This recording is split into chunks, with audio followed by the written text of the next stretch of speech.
Hello everyone and welcome to my new video. And what is this video about? Well, I've decided it was time to explore the possibilities of convolution reverb, specifically via Ableton's new hybrid reverb that was introduced in Live 11. But of course, what I'm going to do, this will work with any convolution reverb device of your choosing. In fact, you may have already tried some of this stuff before. I don't know, we'll find out. I had to take a bit of a break from making videos for a few weeks as I had a lot of furniture to build. I've now built it all now. In fact, I've built so much flat pack furniture over the last couple of weeks. I now have more Allen keys than friends. So first of all, what is convolution reverb? Is it a new TikTok craze? Is it a trendy new age healing thing that uses resonant frequencies to treat tense body muscles or something? No.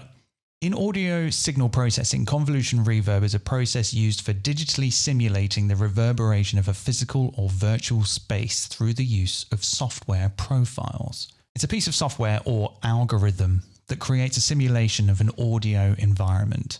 It is based on the mathematical convolution operation and uses a pre-recorded audio sample of the impulse response of the space being modeled.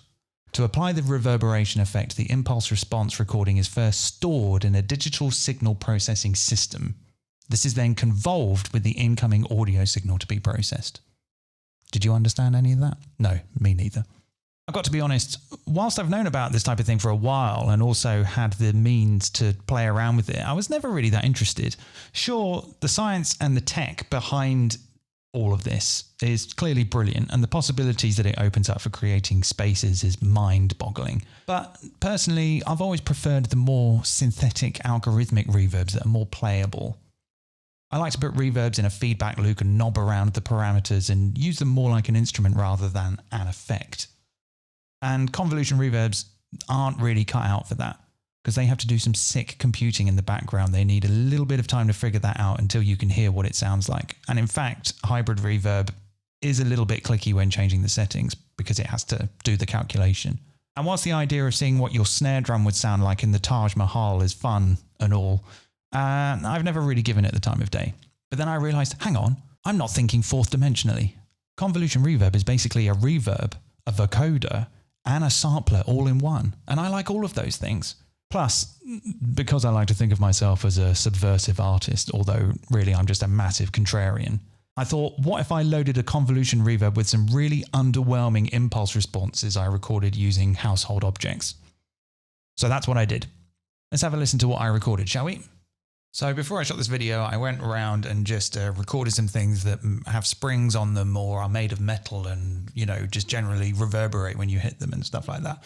Because I thought it would be fun to maybe see if I can make a reverb out of my toaster. Anyway, so let's start with this. This is the spring on the microphone stand that I'm currently speaking into.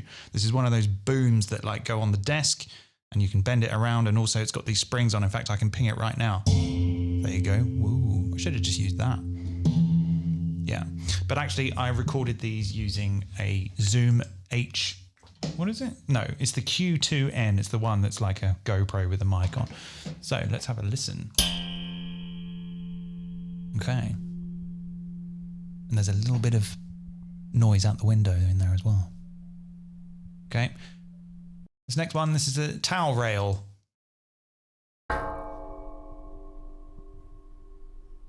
Which I donked with my knuckle.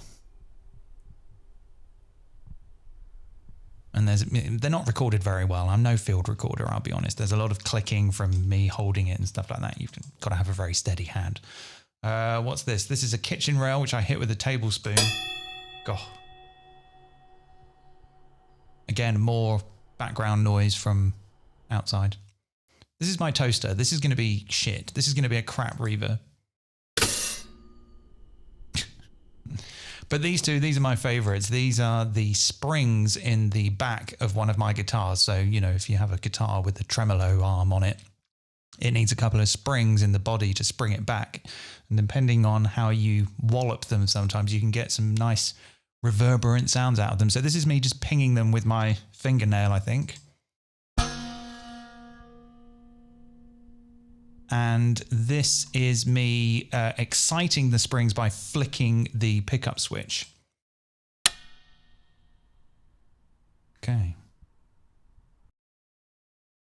So yeah, you know, they're not the most exciting impulse responses in the world, but I just thought it would be fun to load them into the hybrid reverb rather than using the ones that are in here. So there's obviously like a large amount of ones already in here, you can see. I believe one of them is the Ableton Canteen. I can't remember where they are. Is it Real Places? Real Places. I don't know where it is, but it's in there somewhere. I haven't really tried any of this stuff, but it's all very nice. Anyway, so basically, when you load the hybrid reverb, it by default loads in serial, which means that the convolution part of the reverb is processed and then processed through the algorithm part of the reverb. Today, we're just going to use the convolution. So I'm going to select that from the drop-down menu. And I've turned the dry wet down. And I've just got a little 808 beat here.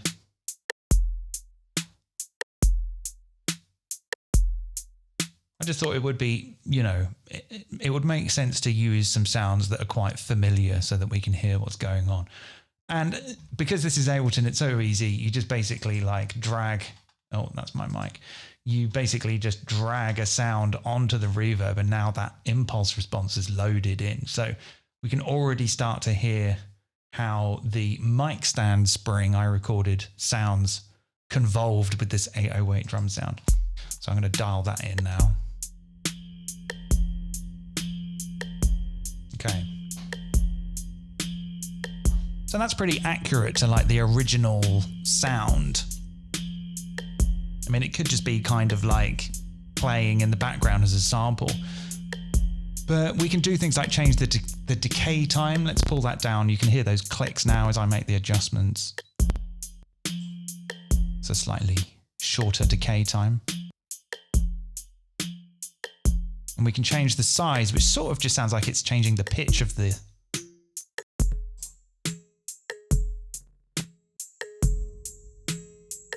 Interesting.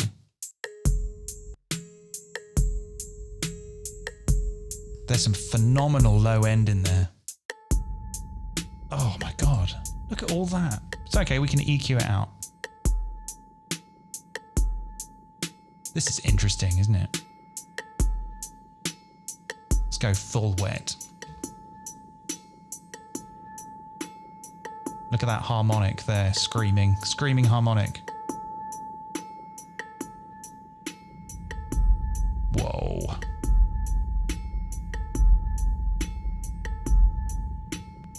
Apocalyptic.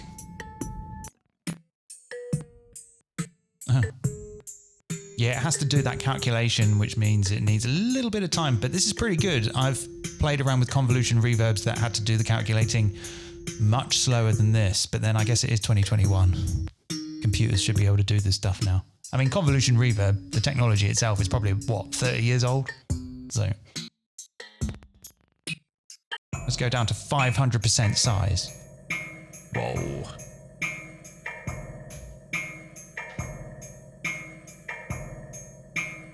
So yeah, it can get really, really interesting when we start to play around with the attack. That's when it starts to get a little bit more weird and alien.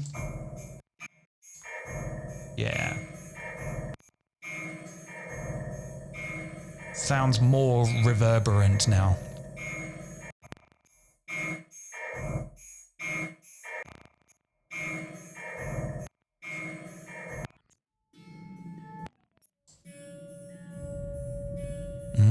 Beautiful.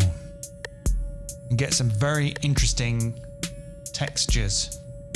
And that wasn't even a particularly exciting recording. That was just something that made some noise. All right. Why don't we load in a different one? Let's load in the towel rail now. Let's just have a little reminder of what that sounded like. Yeah, it's pretty generic metal rail. Let's drop that in there. Okay, go, do it. Whoa. Whoa. Let's go. No attack. Okay, so yeah. When the size is at 100%, that's pretty faithful to the, I guess, the sonic characteristics of the original sample. And the decay will just kind of...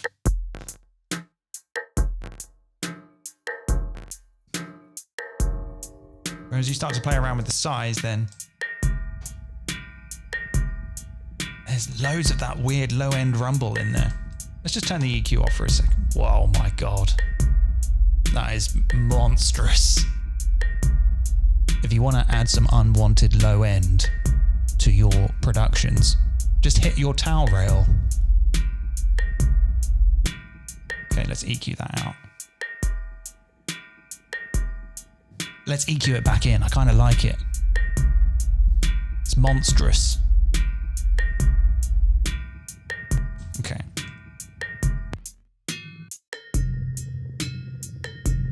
Yeah, weird. This is weird. Don't you just love weird sounds?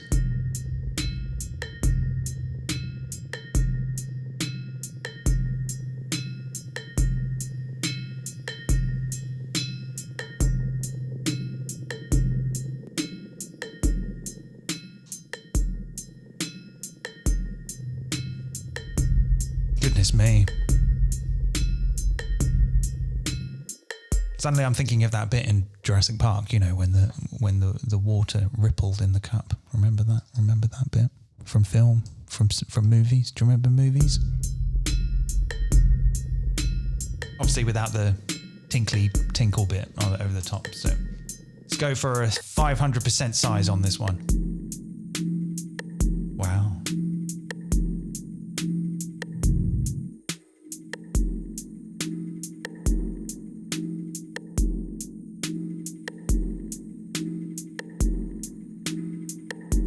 Lots to play around with.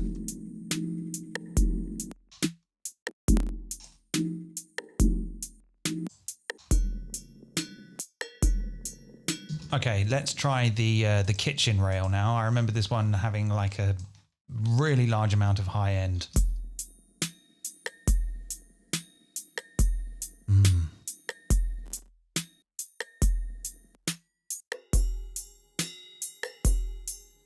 I mean, it kind of just adds new percussive elements to whatever you're doing, really. That's with the attack all the way down. If we bring up some attack now, we'll get more ghostly. Yeah. Yeah, that's what it's all about, stuff like that. It doesn't really sound like a reverb that exists in nature or perhaps in man-made capacity.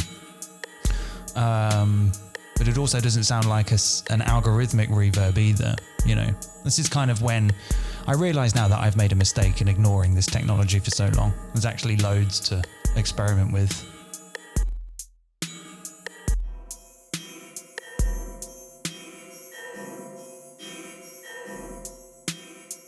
Okay, yeah, I'm having a nice time.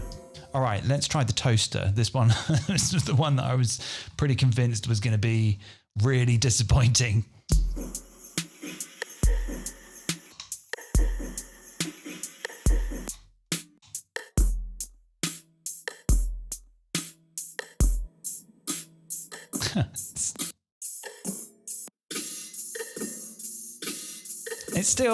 It still has something, you know.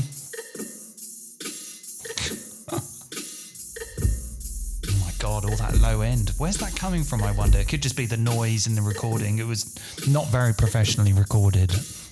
I just did it quickly.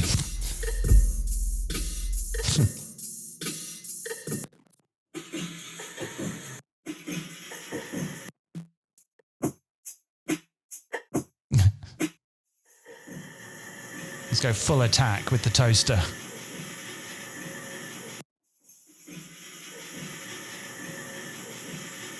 I mean, there's still some fun to be had.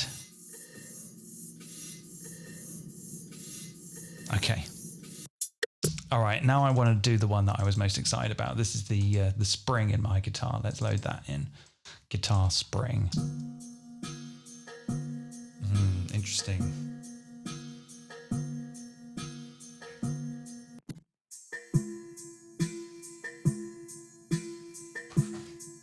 I mean, it does kind of like...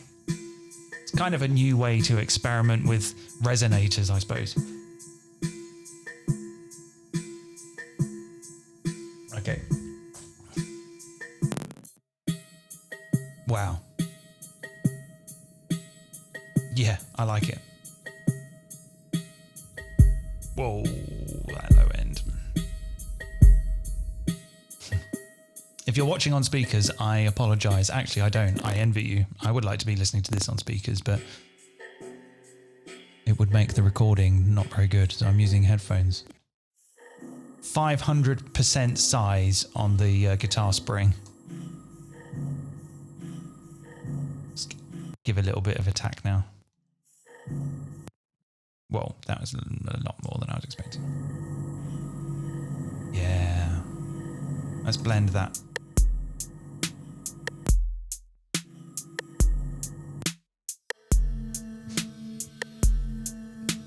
Yeah.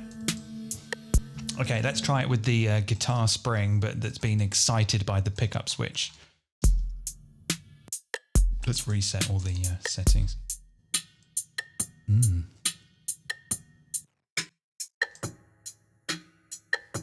Yeah. Yeah. That is dub. That is dubby. Listen to that.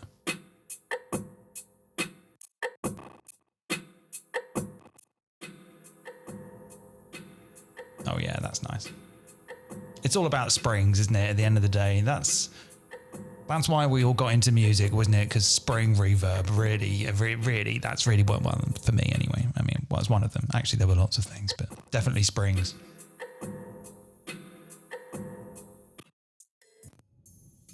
Whoa.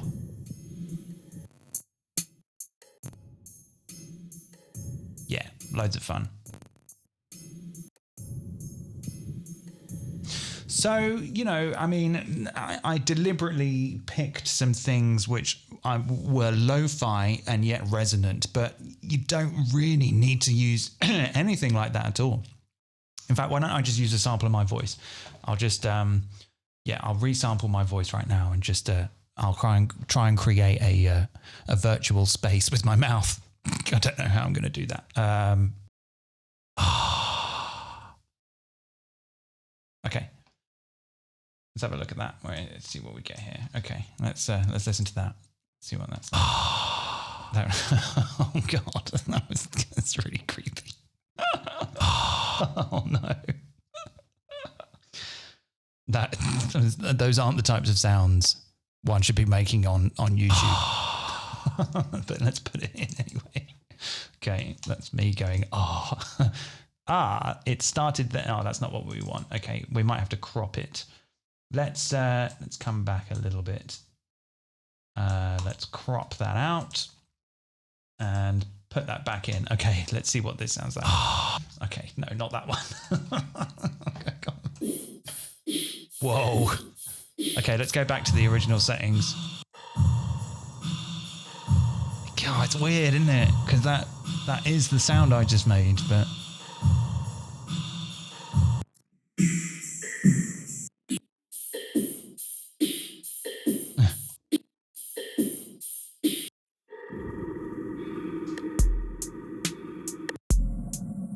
Wow. Yeah, it is kind of usable. It's pretty usable.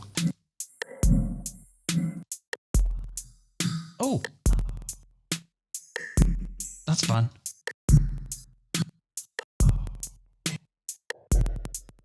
It's clicky, but like you can hear it changing the pitch.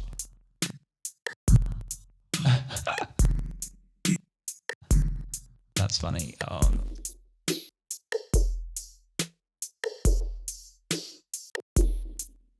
Anyway, okay, so yeah. Explore the Convolution Reverb in Live 11. It's really easy. You just load a sound in and it turns it into a reverb that sounds like nothing in existence. So I would recommend. Okay, I'm going to go and put this on my Patreon right now. And if you'd like to support me on Patreon, I'd be very grateful. For $5 a month, you can get unlimited access to all kind of exclusive content and some community-based stuff, which I'm trying to put into action so all the patrons can hang out and meet each other and swap stuff, share their music. And also, you know, you can get invited to the Discord where you can do the same thing. And there's just all kinds of stuff on there. And if you feel like doing that, I'd be very grateful. Thank you. All right. See you next time.